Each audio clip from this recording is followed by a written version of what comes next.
ማዲሰን ቴይለር እባላለሁ። 14 ዓመቴ ነው። ኦክቶበር 12 ላይ አንድ የማረሰው ነገር ተፈጠረ። የነበርንበት መኪና 3 ጊዜ ተገለባበጠ። በእርግጥ መኪናውን ይዛ የነበረችው ወላጅ እናቴ ነበረች። እኔን ወደ ስፖርት ልምምድ እየወሰደችኝ ነበር። በእርግጥ ልታወራኝ ስትሞክር እኔ ከኋላ ተቀምጬ ቲክቶኬን ብቻ ነበር እያንቀሳቀስኩኝ የማየው። ልታወራኝ የምትሞክረውንም ነገር በፍጹም ጆሮ ሰጥቼ አልሰማኋትም። ታናሽ ወንድሜ ታይለርም ከጎኔ ተቀምጦ ነበር። እሱም በኒንቴንዶ በተባለው ጌም ማጫወቻው ጌሙን ይጫወት ነበር። ሁለታችንም ለእናታችን በፍጹም ትኩረት አልሰጠንም ነበር። እናቴ እኔን ታወራኝ የነበረው ለራሴው ጥቅም ነበር። ምክንያቱም እጅግ በጣም ኃይለኛ ዝናብና ጭጋጋማ አየር ስለነበረ እናቴ አቅጣጫ እንዳይላት ደጋግማ ትነግረኝ ነበር። ለሷ እየነዳች ስለነበር አቅጣጫም እያዩ መንዳት ከባድ ነበር። እሷ በምትጠይቀኝ ሰዓት እሷን ማናገርና ለሷ ጥያቄ ምላሽ መስጠት አልፈለኩም ነበር። ይባስ ብሎ በምታወራኝ ሰዓት እጅግ በጣም እናደድባት ነበር። ምክንያቱም በየመሃሉ በቲክቶክ ላይ የነበረውን የዳንስ ቪዲዮ ታቋርጠኝ ነበር። ስታወራኝ እንኳን ቀና ብዬ አላያትም ነበር። ከዚህ በኋላ በድንገት አንድ ገልባጭ መኪና ከየት መጣ ሳይባል ፊት ለፊታችን ድቅና አለ። ቦግ ያሉ ሁለት መብራቶቹ ከፊት ለፊት ስናየው እናቴ ልጣርጋ ጮኸች። በጩኸታ እኔም ታናሽ ወንድሜም እጅግ በጣም ደነገጥን። መኪናው ገሽቶን ገለባብጦ ጣለን። አስታውሳለሁ በጆሮዬ ኃይለኛ የግጭት ድምጽና የሚሰባበር መስታወት ድምጽ ይሰማኝ ነበር። መሬት ላይ ስንንከባለል እንኳን እሰማለሁ። ከዚህ በኋላ ሁሉም ነገር ጭር ሲልና ዝም ሲል ተሰማኝ። ጸጥታውና የጫጫታው መደብሰስ በእውኔ የሆነ ያክል ነበር የተሰማኝ። ከዛ በኋላ ራሴን ከተገለበጠው መኪናችን በላይ እየታንሰፈፈ ነበር ያገኘሁት። አርቄ ስመለከትም የአምቡላንስ መብራቶች ብልጭ ድርግም እያሉ አይ ነበር። የመኪና እኛ ወደ ተገለበጥንበት ስፍራ እየቀረበ ነበር። ዝናቡ አሁንም ቢሆን እየዘነበ ነበር። ሰዎች በተገለበጠውና በተጨራመተው መኪና ዙሪያ ሲሯሯጡ መለከታለሁ። ከዚህ በኋላ የአምቡላንሱ ሰራተኞች የተንዘላፈፈውን ሰውነቴን በመስኮት በኩል ጎትተው ስበው ሲያወጡኝ ተመለከትኩኝ። ሰውነቴ ምንም አይነት የህይወት ምልክት አያሳይም።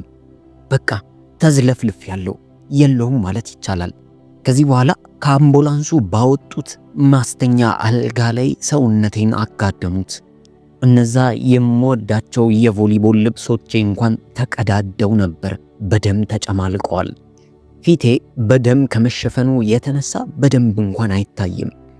እናቴን ተመለከትኳት። እጅግ በጣም ተጎድታ ነበር። ነገር ግን እሷ ህመሙን መቋቋም ችላ እንደምንም እያጣረች ተመለከትኳት። እሷ እንደኛ አልተዝለፈለፈችም ነበር። ደም በደም ሆናለች፣ ተጎድታለች፣ ጠቋቁራለች። እኛን እየተመለከተች ታለቅስ ነበር። የእሳት አደጋ ሰራተኞች እሷን እጇን ይዘው ወደኛ እንዳይመጡ ይከለክሏት ነበር። እሷ ግን እንደ እብድ እያረጋት እየጮኸች ልጆቿን ማየት ትፈልግ ነበር። እኔም እናቴን እያየው እጅግ በጣም ደነገጥኩኝ። እናቴ እኔ እኮ ደህና ነኝ፣ ምንም አልሆንኩም ብዬ ለመንገር ሞከርኩ። ነገር ግን ፍጹም ተራርቀን ነበር። በፍጹም ልትሰማኝ አልቻለችም። ከዚህ በኋላ ልክ ፀሐይ ወደኔ የመጣች ይመስል ድንገት ሁሉም ነገር ቦግ ብሎ በራ፣ ብርሃን ተለቀቀ። አምቡላንሱ፣ የእሳት አደጋ ሰራተኞች፣ የተገለበጠውና የተጨራመተው መኪና፣ እኔ፣ እናቴ ሁላችንም ጠፋን። እኔና ይህ ትልቅ ግዙፍ የሆነ የሚያበራ ብርሃን ብቻ ቀረን። የሆነ በብርሃን የታጀበ ስፍራ ውስጥ እየተጎተትኩኝ ያክል ተሰማኝ። ይህ ብርሃን አያቃጥልም፣ ምቾትም አይነሳም። ይልቁንስ የሆነ ሙቀት ነበረው፣ ለየት ያለ ሙቀት። ልክ በቀዝቃዛና ክረምት በነበረበት ጊዜ ላይ ፀሐይ ስትወጣ ፀሐይዋ ላይ እንደ መቆም አይነት ስሜት ነበረው። ደስ የሚል ሙቀት። ከዚህ በኋላ በድንገት ከፊት ለፊቴ አየሁት። ኢየሱስ ፊት ለፊቴ ቆሞ ነበር። እውነቱን ስነግራችሁ እሁድ ቤተክርስቲያን ውስጥ ይህ ኢየሱስ ነው ብለው ከሚያስተምሩን ኢየሱስ ምስል ሙሉ በሙሉ ይለይ ነበር። በጭራሽ አይመሳሰሉም። በቃ ምን ይመስላል ብዬ እንደምነግራችሁ እንኳን አላውቅም። ለሱ ቃላት የለኝም። ብርሃን ከሱ ይወጣ ነበር። ለብርሃኑ ምንጭ የሆነው እሱ ነበር። አይኖቹ እጅግ በጣም የተዋቡ ናቸው። ልክ ሲመለከተኝ በኔ ውስጥ ማየት እስከሚችል ድረስ ይሰማኝ ነበር። በቃ የማስበውን ነገሮች በሙሉ የሚያውቅ መሰለኝ። እያንዳንዱ ከዚህ በፊት ያደረኳቸውን ነገሮች በሙሉ የሚያይበት አይን እንደሆነ አወቅኩ። እስከዛሬ መጥፎ ነገር ያልኩበትን፣ ሰዎችን የተሳደብኩትን ሁሉ በውስጤ ያያል ብዬ አሰብኩ። ምንም ይሁን እንጂ እሱ አሁንም ሙሉ በሙሉ ይወደኛል። ልክ ፈገግ ብሎ ሲመለከተኝ በቃ እቤቱ ውስጥ ያለው ያክል ተሰማኝ። እጅግ በጣም ደስ አለኝ። እቤቴ ግን ስላችሁ ምድር ላይ በሰፈሬ ውስጥ የነበረውን ቤት አይደለም የምላችሁ። ይልቁንስ በቃ መሆን የነበረብኝ ቦታ እንደሆንኩኝ ያክል ተሰማኝ። ማዲሰን ብሎ ስሜን ጠራው። ነገር ግን ድምፁ ልክ እንደ ሙዚቃ አይነት አናና ቅላጼ ነበረው። ኦክ ያለ ወይም የሚጮህ ድምፅ አልነበረውም። ነገር ግን አንዴ ሲያወህ ከጥግ እስከ ጥግ ድረስ ይሰማ ነበር። ድምፁ ሳይጮህ ያስተጋባል። ወዲያውኑ ማልቀስ ጀመርኩ። ለቅሶዬ የሐዘን አልነበረም። ነገር ግን እንዴት ማብራራት እንዳለብኝ አላውቅም። ብቻ ሁሉም ነገር በአንድ ጊዜ ተሰማኝ። እስከ ዛሬ ድረስ ያስፈልገኝ የነበረው ፍቅርና እንደሚያስፈልገኝ እንኳን በቅጡ የማላቀው ሰላም ውስጤን ተሰማኝ። ሞቻለሁ ብዬ ጠየቅኩት። ለጥቂት ጊዜ ከኔ ጋር ነሽ፣ አንድ የማሳየሽ ነገር አለ፣ አስፈላጊ ነገር ላሳየሽ እፈልጋለሁ ብሎ እጁን ወደ እኔ ዘረጋ። እኔም ጊዜ ሳላጠፋ ወዲያውኑ እጆቹን ያስኩኝ። ነገር ግን ልክ እጆቹን እንደያስኩት በድንገት ቦታው ሁሉ ተቀየረ። ወደ ሌላ ቦታ ሄደን የሆነ ግዙፍ ክፍል ውስጥ ያለው ይመስላል። ደግሞም በዛ ግዙፍ ክፍል ውስጥ ብዙ ረጃጅም የሆኑ ስክሪኖች እየተንሳፈፉ በአየር ላይ አሉ። እያንዳንዱ የቲቪ ቅርጽ ያለው ምስል ላይ የተለያዩ ወጣቶች፣ በኔ ዕድሜ ያሉ፣ ከኔ በታችና ከኔ በላይ ያሉ ሰዎች እያንዳንዳቸው ስልካቸውን በእጃቸው ይዘው አቀርቅረው በስልካቸው ላይ የሆነ ነገር እየሰሩ እንዳለ ይታየኛል። አንዳንዶቹ ታብሌት፣ ሌሎች ደግሞ ኮምፒውተሮችን ይዘዋል። አብዛኞቹ ግን ሞባይል ስልካቸውን ነው የያዙት። ይህ ምንድን ነው ብዬ ጠየቅኩኝ። ኢየሱስ ፊቱ ላይ እንደ ቀድሙ ፈገግታ አልነበረም። ይልቁንስ የሐዘን ስሜት ይታይበታል። ለስለስ ባለ ድምፅም ቀስ ብሎ እንዲህ አለኝ፣ እነዚህ ልጆቼ ናቸው፣ የምወዳቸው ልጆቼ። እኔ በየቀኑ እነሱን ላወራቸውና ልገናኛቸው ፈልጋለሁ። ነገር ግን ድምፄን መስማት ካቆሙ እጅግ በጣም ቆይተዋል። ይህን ከነገረኝ በኋላ ድጋሚ ወደ ክፍሉ ውስጥ መዘዋወር ጀመርን። ትኩር ብዬ አንዱ ስክሪን ላይ አፍጠጬ መመልከት ጀመርኩኝ።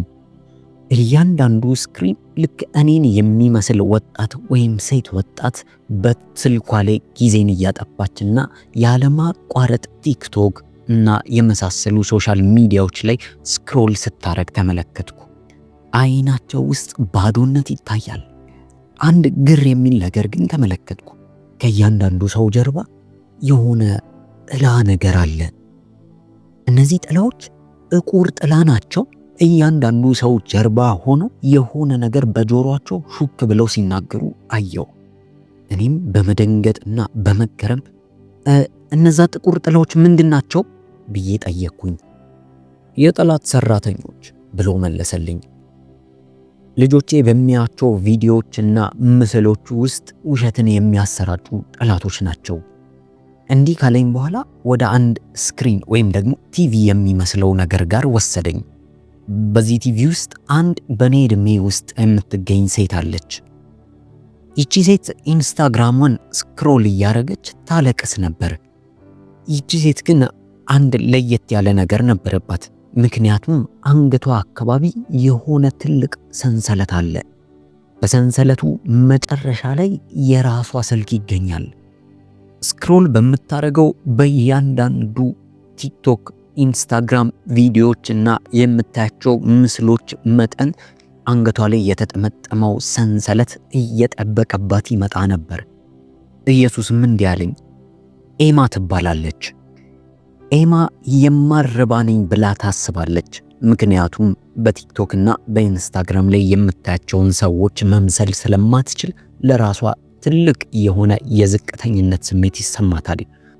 በየቀኑ 6 ሰዓታትን ያክል ከምታየውና ከምትሰማው ውሸቶች ጋር ራሷን እያወዳደረች ታጠፋለች።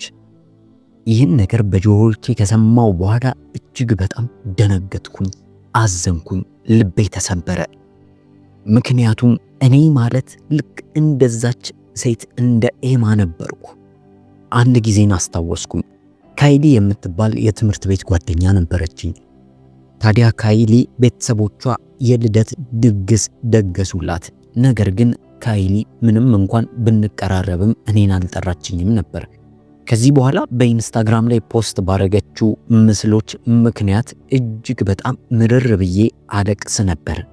ምክንያቱም እኔ ያልተጠራውበት ስፍራ ነበር።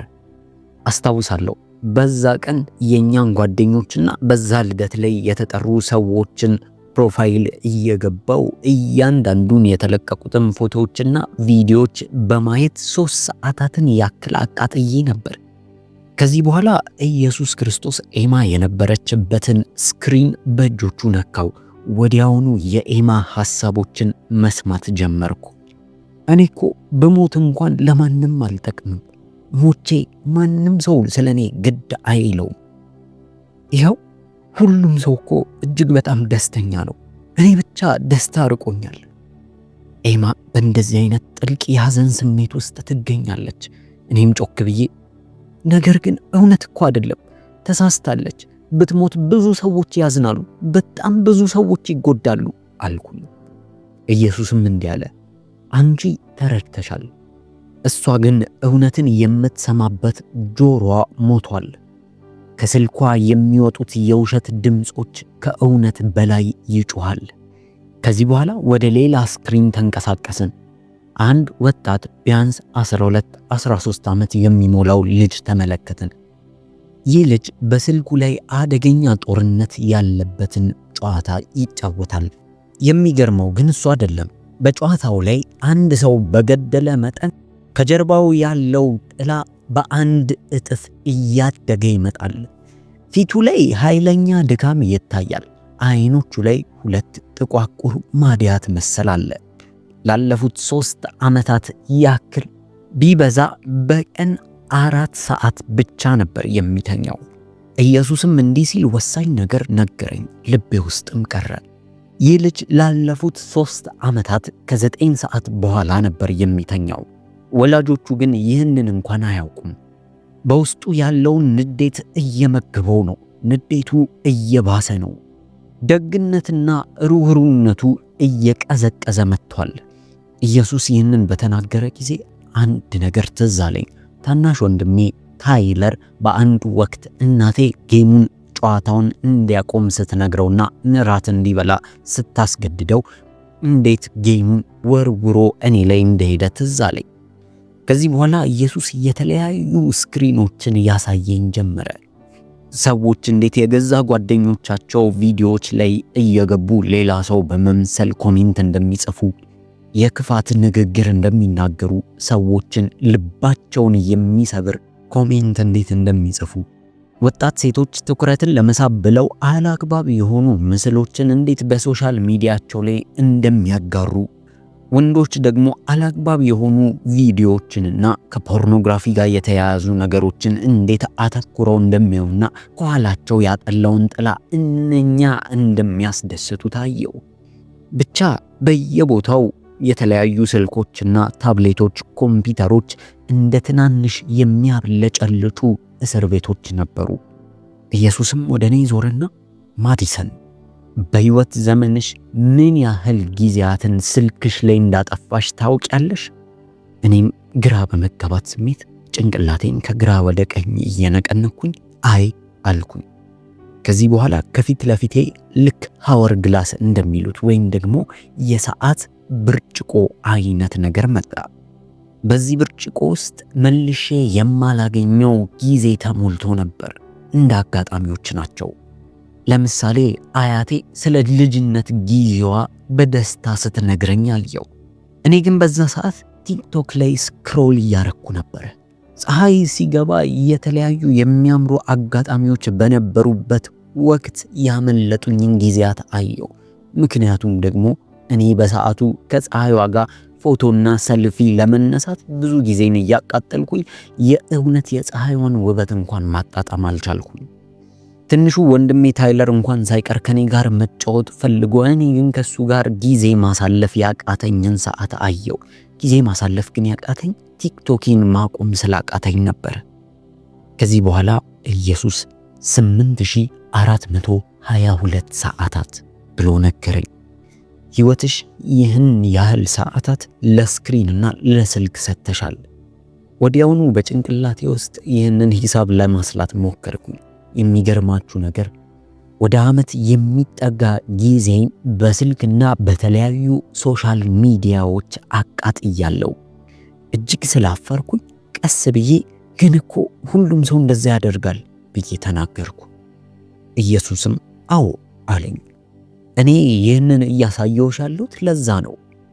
ጠላት በእያንዳንዱ ቤተሰብ ቤት ውስጥ የሚገባበትን በየመኝታ ቤቱ በየጭንቅላታቸው ውስጥ የሚገባበትን ዘዴና መንገድ አግኝቷል።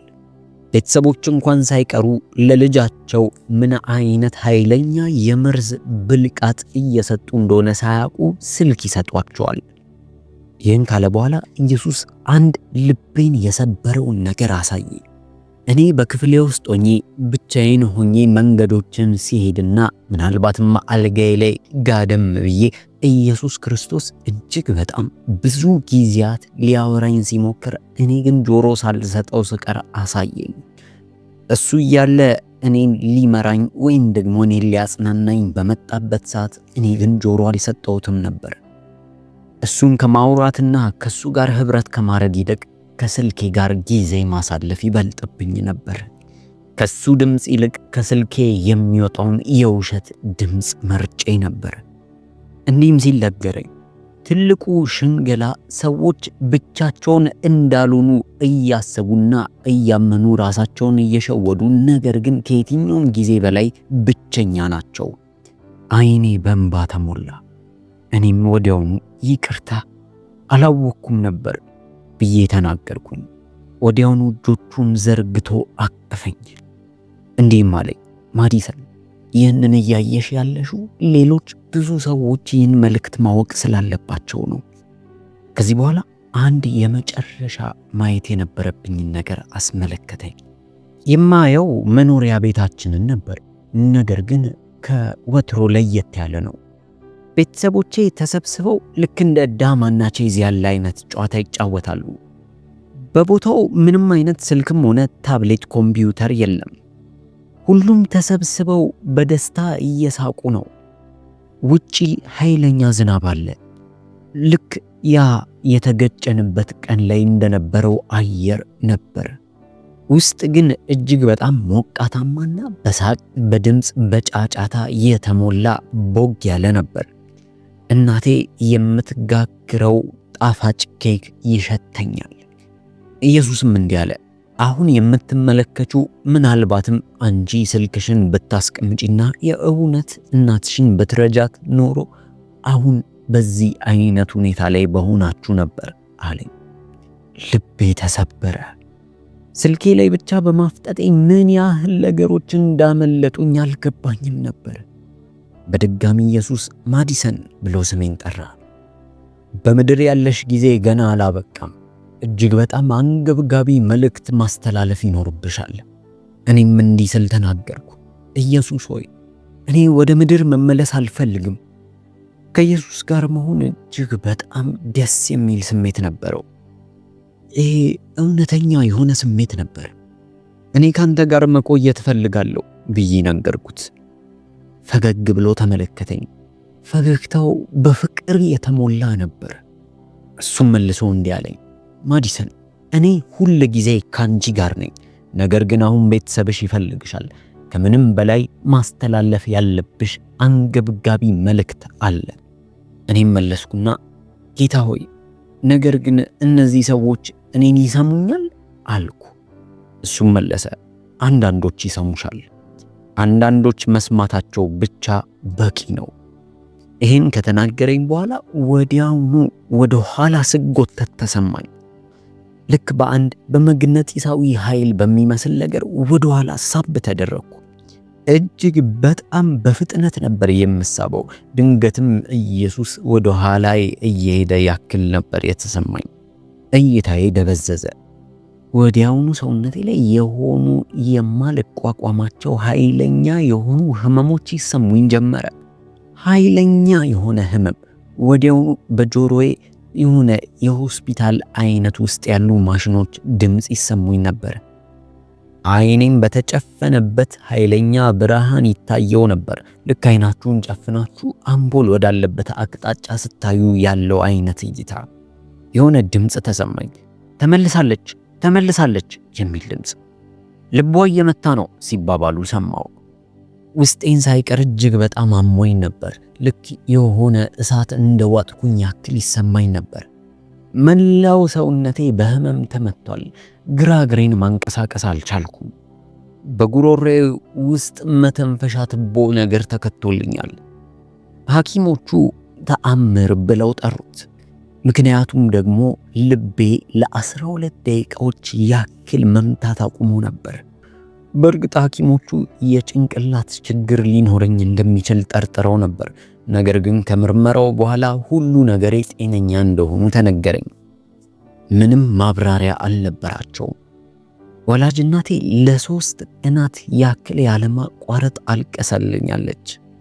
አባቴም ሩቅ ቦታ ለሥራ ሄዶ ነበር። ወዲያውኑ ተመለሰ። ከሆስፒታል ክፍል ውስጥም አልወጣም። ታናሽ ወንድሜ ጥቂት አደጋ ደርሶበታል። የኔን ያህል ግን አልተጎዳም ነበር። በመጨረሻም የምተነፍስበትን ትቦ አወጡልኝ። ታዲያ ከአደጋው በኋላ ለመጀመሪያ ጊዜ የተናገርኩት ቃል ስልኬ የታለ የሚል ነበር። እናቴ እጅግ በጣም ተገረመች።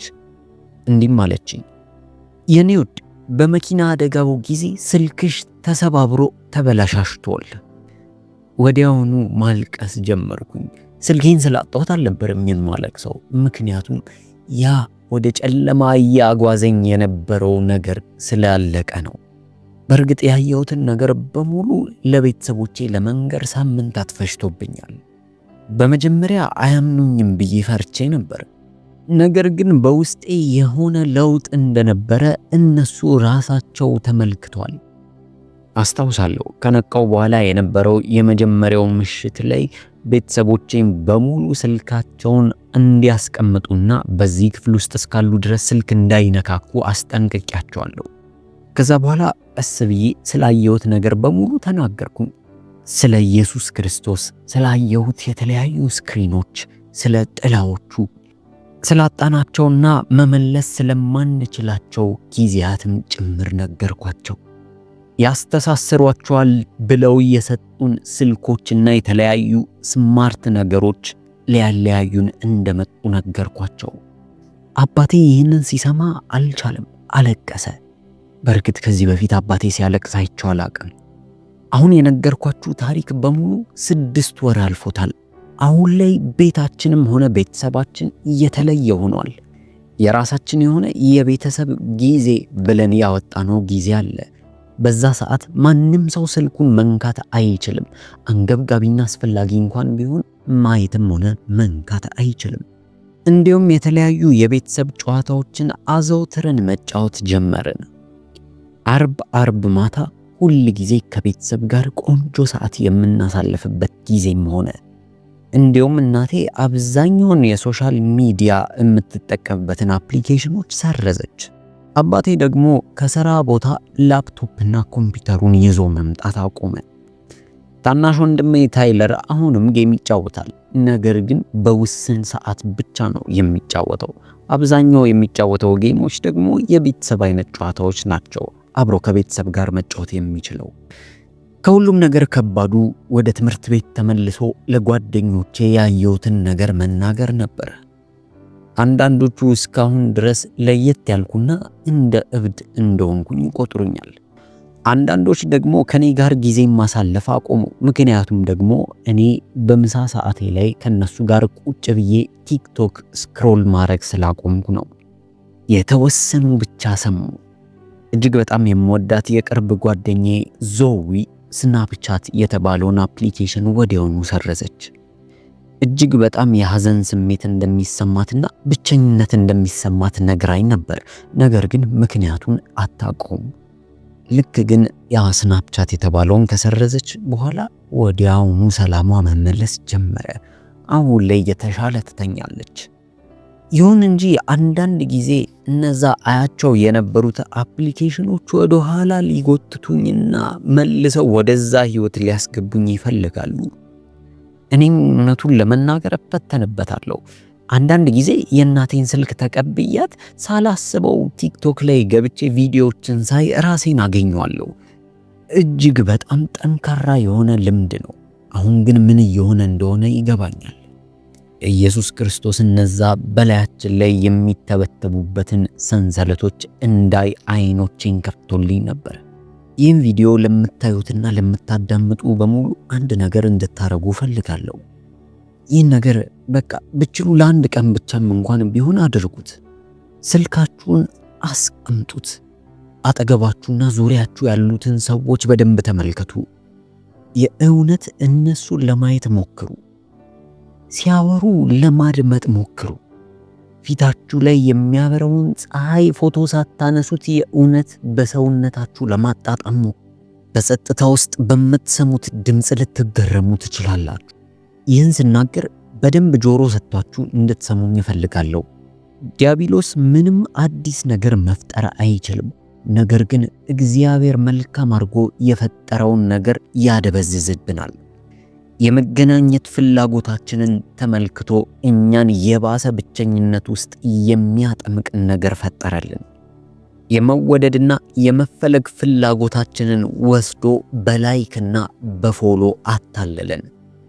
የመወደድና የመፈለግ ስሜታችንን አይቶ በላይክና በፎሎ ባዶነቱን ለመሙላት አታለለን።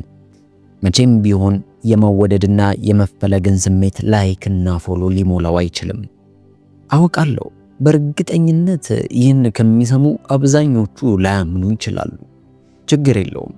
ነገር ግን ይህን የምትሰሙ ወላጆች ከሆናችሁ እባካችሁ አዳምጡኝ። ልጆቻችሁ እንድትጨክኑና ጀግና እንድትሆኑ ይፈልጋሉ። ለራሳቸው ማበጀት ያቃታቸውን መስመሮች እንድታበጁላቸው ይፈልጋሉ። የእግዚአብሔር ድምፅ ከእጃቸው ላይ ካለው ስልክ በላይ መጮህ እንዲችልና እንዲሰሙት ይፈልጋሉ። ምናልባትም ይህን የምትመለከቱት ወጣቶች ከሆናችሁ ከፎሎወሮቻችሁ በላይ እንደምታስፈልጉና ከነሱ በላይ አስፈላጊ እንደሆናችሁ ማወቅ አለባችሁ። በፊልተር የተሰሩት የውሸት ኑሮዎች በሙሉ እውነት እንዳልሆኑ ማወቅ አለባችሁ። እነዛ በጆሮ ሹክ የሚሉት ጥላዎች እያመለጣችሁ እንደሆነ ይነግሯችኋል። እውነታው ግን ህይወት፣ እውነተኛ ህይወት አሁን ላይ እየኖራችሁ ያለው ነው። ኢየሱስ ክርስቶስ የምትኖሩትን እውነተኛ ህይወት ተጠቅሞ እናንተን ሊያገኝ ይፈልጋል። ምናልባትም ይህንን ቪዲዮ እያያችሁ ያለው ምናልባት ኢየሱስ በዚህ ሰዓት እናንተን ለማግኘት እየተጠቀመበት ይሆናል። አላውቅ። ለሁሉም ነገር መልስ የለኝም። እኔ አንድ ወጣት ለ12 ደቂቃ የሞተችና ከዛ ከተነሳች በኋላ ተለውጣ የመጣች ሴት ብቻ ነኝ። ነገር ግን ያየሁትን አውቃለሁ፣ የተሰማኝን አውቃለሁ። እንደዚህ መኖር መቀጠል እንደማንችልም አውቃለሁ። አንገታችንን ደፍተን በአውራ ጣታችን ስክሮል እያደረግን በባዶ ልብ። ይህ የውሸት ዓለም ነው። ስልካችሁን አስቀምጡ፣ ቀና በሉ። ኢየሱስ የእውነት የሚያስፈልገውን ነገር ሊነግራችሁ ይፈልጋል። አንድ እውነት አለ። ማናችንም ብንሆን ምን ያህል ጊዜ እንደቀረን ማወቅ አንችልም። የቀረችኝን ጥቂት ዕድሜ በስክሪን ላይ ቲክቶክ ቪዲዮ በማየት በሶሻል ሚዲያ ጊዜን ማጥፋት አልፈልግም። በነዛ ጥላዎች መታጀብ አልፈልግም። ይህ የኔ ታሪክ ነው። ኢየሱስ እንዳስጠነቀቃችሁ ልኮኛል። ማመን አለማመን የእናንተ ፋንታ ነው። አመሰግናለሁ።